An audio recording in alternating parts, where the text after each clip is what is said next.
Here is something that will genuinely mess with your head the next time you see someone light up outside a coffee shop. The first humans to intentionally inhale smoke probably did it at least 70,000 years ago, maybe longer. And they did not do it casually beside a building entrance. They did it inside a shaman's tent during a ritual designed to temporarily dissolve the boundary between the living and the dead. The cigarette as a concept has been around for about 500 years. The act of deliberately inhaling smoke into human lungs goes back so far that pinning a specific date on it is basically like trying to find the first person who ever daydreamed. It almost certainly predates written language. It definitely predates agriculture. And the really wild part is not when it started, it is why, and then what happened after that. Let's start with fire, because you cannot talk about smoking without talking about the thing that makes smoking possible, and the thing that fundamentally changed what being human even meant.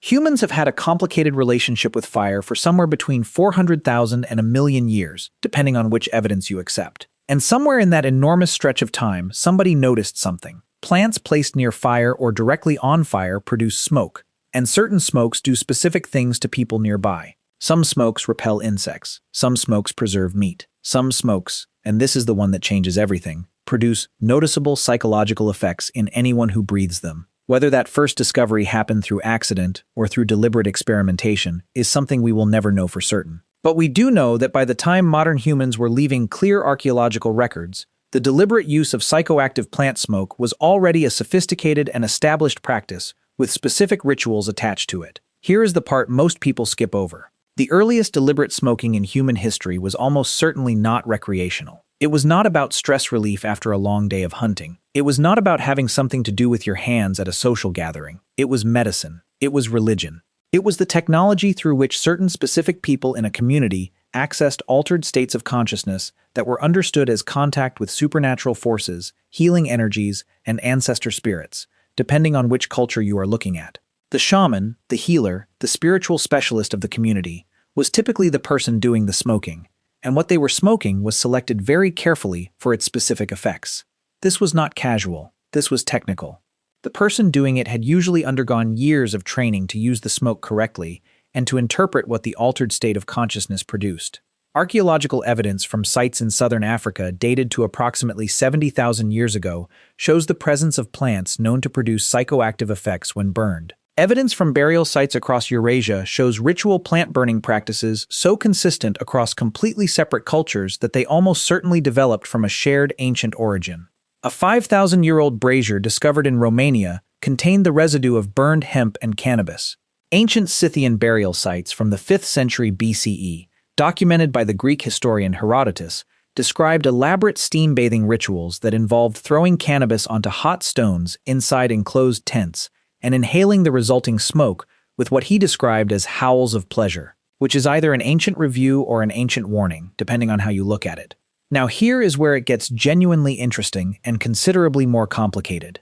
Tobacco, specifically, the plant that eventually conquered the entire world and caused more preventable deaths than almost any other substance in history, was indigenous to the Americas. It had been used by indigenous peoples of North and South America for at least 3,000 years before any European ever laid eyes on it. And when Europeans did encounter it in the late 1400s and early 1500s, they encountered something very specific. Not casual recreational smoking, ritualized, sacred ceremonial smoking. The pipe was not a fashion accessory.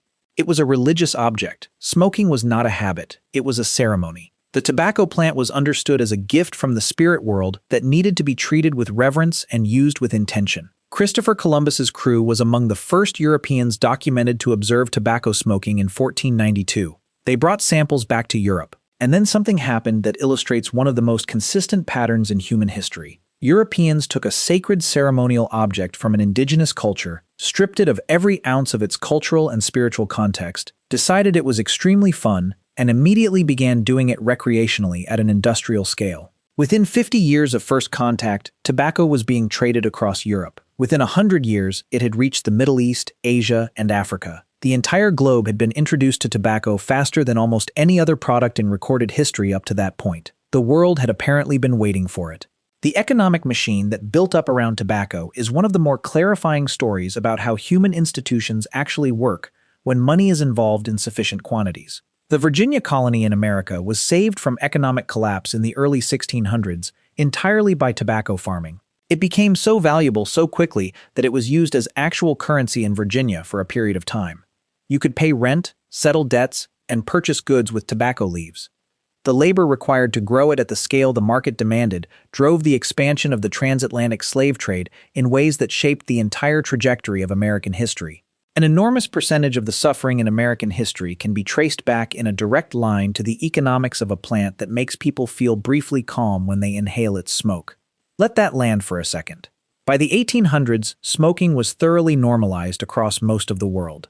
The cigarette, as a specific format, tobacco wrapped in paper, emerged in the mid-1800s and transformed smoking from a sometimes elaborate ritual involving pipes or cigars into something you could do anywhere in 30 seconds and then discard.